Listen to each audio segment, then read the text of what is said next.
नमस्कार, खम्मा घड़ी, जय श्री कृष्णा। आज हम बातचीत करेंगे हमारी नक्षत्रों की श्रृंखला के 23वें नक्षत्र के बारे में, जिसका नाम है धनिष्ठा नक्षत्र। धनिष्ठा नक्षत्र में भी 4 चरण पाए जाते हैं। इसके 2 चरण मकर राशि में आते हैं और अंतिम 2 चरण कुंभ राशि के अंदर आते हैं।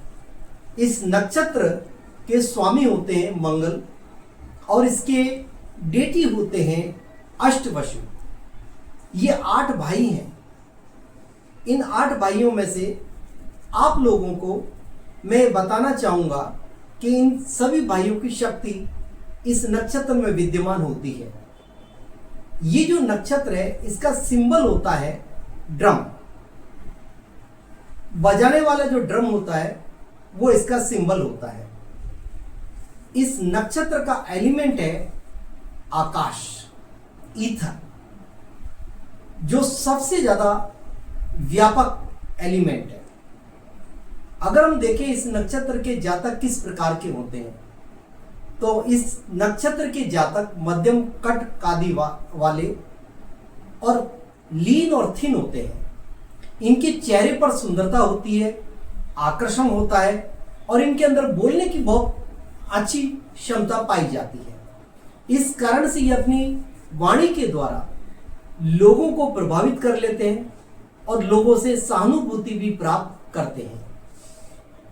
सबसे इंपॉर्टेंट बात ये होती है कि ये लोग समाज के कार्यों में बढ़ चढ़ कर हिस्सा लेते हैं और इनका सामाजिक जीवन बहुत ही अच्छा होता है। समाज के जो कमजोर वर्ग होते हैं उनकी मदद करने के लिए सदैव तत्पर तैयार रहते हैं और उन लोगों के अंदर काफी ये प्रतिष्ठित हो जाते हैं। और प्रतिष्ठा मिलने का अर्थ है कि समाज के सभी वर्गों में इनकी कीर्ति फैल जाती है। तो अगर हम देखें तो ये जो नक्षत्र है बहुत ही बढ़िया नक्षत्र है। ये लोग काफी मेहनती होते हैं और जिस काम को इन्होंने हाथ में ले लिया उस काम को पूरा करने का दम रखते हैं और उसके बाद में इनको चैन मिलता है। अब देखिए, अभी मैंने आपको एक बात बताई थी कि इस नक्षत्र का सिंबल है ड्रम।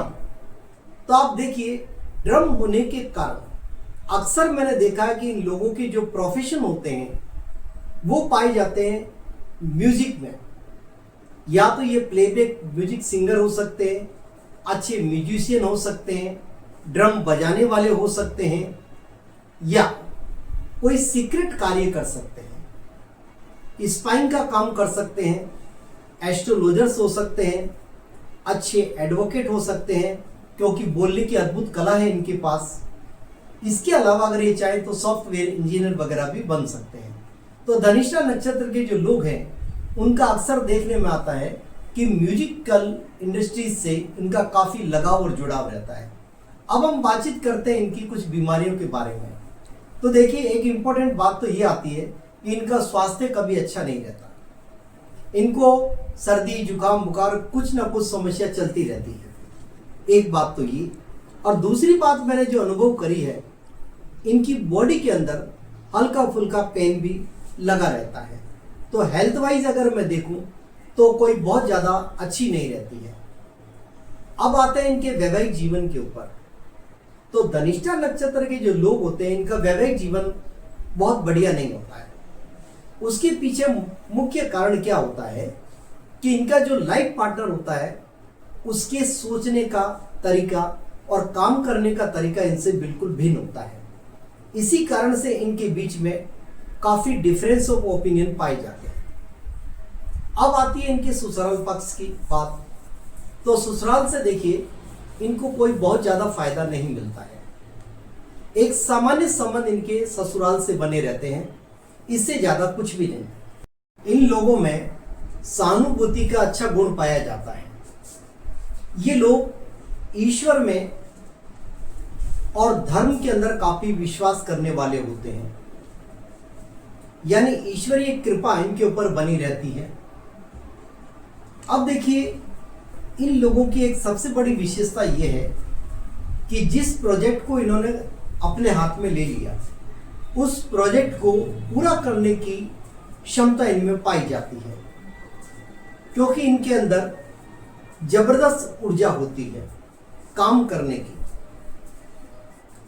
ये जो नक्षत्र है, इस नक्षत्र के लोग अच्छे विचारों के धनी होते हैं। इनमें किसी के साथ बदला लेने की भावना नहीं होती है। ये अक्सर लोगों की बातों को जो इनके विरोध में चलते हैं इग्नोर कर देते हैं और आसानी से उनको माफ भी कर देते हैं। लेकिन अगर कोई इनके ऊपर बहुत ज़्यादा हावी हो जाए तो फिर ये उससे बड़ा जबरदस्त तरीके से अपना बदला निकालते हैं। तो सामान्य रूप से देखा जाए तो बहुत ही अच्छे लोग हैं। ये सारी बातें मैंने आज आपको धनिष्ठा नक्षत्र के बारे में बताई। और अंत में मेरा आपसे विनम्र निवेदन, मेरे चैनल को सब्सक्राइब करिए, शेयर करिए और अपने अच्छे कमेंट्स दीजिए।